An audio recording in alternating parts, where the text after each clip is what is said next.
for Black Girl Nerds. Ladies, I'm so excited to talk to you. Rachel, wow. I enjoyed you so much. I've seen the whole thing from beginning to end, so I'm going to try not to put anything in that's going to give it away for anyone else, but I'm trying to get a handle on your character, on Gretchen. One minute she's very feeling, one minute she's not an empath, she's kind of cold and calculating. Who is Gretchen in a nutshell, and to the rest of the young ladies? I think Gretchen is one of those girls. She's a little nerd herself, actually, in that she kind of sees the big picture. She cares about humanity, I think, more than humans, perhaps, in the same way that, like, Greta Thunberg does.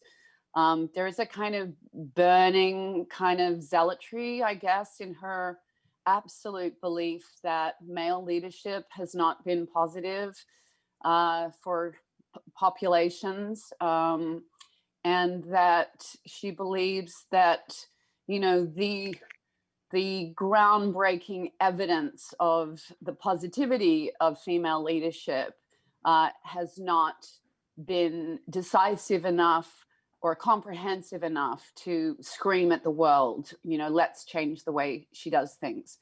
I don't really think she's an empath. I think she is probably more manipulative to the ends that she wants. I think she definitely has a bit of the narcissism of a Elizabeth Theranos, that she believes in something so passionately she's willing it to be so. And the curious question, I guess, and I'll throw back to Amy here, you know, is, you know, what is the kind of moral righteousness? How does her morality really hold up? You know, has she given these 8 young women the worst experience of their lives, or has she kind of freed them from the patriarchal and you know, social media bonds that is limiting the lives of young women? Yeah, that is a good thing to toss back to Amy, because morality, you know, I didn't really think too much about her moral compass. I understood what she was trying to accomplish, and it's an experiment, and patriarchy and eliminating that and seemingly reaching their potential. Amy, as a female, as a woman working in this industry, very successful, is patriarchy still an obstacle for you personally at this point? I know you can't speak for everyone else, but as someone who's been very successful in this industry and now directing this type of a project, what are your thoughts on that? You know, I can only speak for the experiences I've had in the business, and I know they are, you know, I'll start by saying I had a father who I literally didn't know there was sexism until I got to college, because I had a father who shined the most spectacular light on me and thought I was thought I was more capable than everyone in the room, and so I never even knew that existed. So I have lived my life in a way with that sort of energy of excitement, and I think I can do this, and I want to bring other women along on this ride. And then I worked on Sex and the City, which was a lot of very powerful women writers and powerful actors who were women.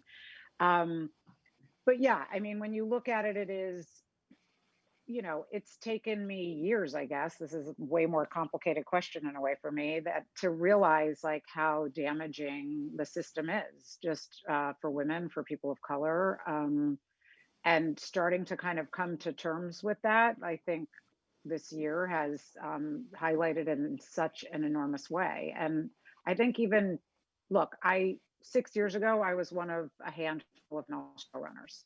Now, not half yet, not half, but getting better for sure. But there's just so much work to be done. And when you realize it's sort of built into the system, and that's why this show for me is not just exciting from the perspective of these varied women, that the, you know, 8 young women on an island who all look different, have different perspectives, come from different backgrounds, different diversities, but also it was a lot of power behind the scenes that was all women, a woman creator, a woman showrunner, Jamie Tarzis, who was the youngest female president of the first female president of a network and one of the youngest. So we really, it was thrilling and kind of exciting. And we didn't take it for granted. And yet it was just part of the fabric of the show, as opposed to sort of this thing it didn't dawn on me actually until we started talking in the press, how many women we were sort of representing. So a long answer, but yeah. No, that was not too long. Thank you, ladies. I really love the show. I was able to get through it very easily. So thank you. And I can't wait for other people to see it so I can talk to people about it. Thank you. It's so wonderful to talk to you. There are not enough girl nerds in the world with voices. I mean, so I heart nerd. Yes. Yes. And I heart nerd safe. and pray I'm raising a girl nerd. Oh, that's right. So, That's right. so, Thank you, ladies. Thank you. Bye-bye. Thank you.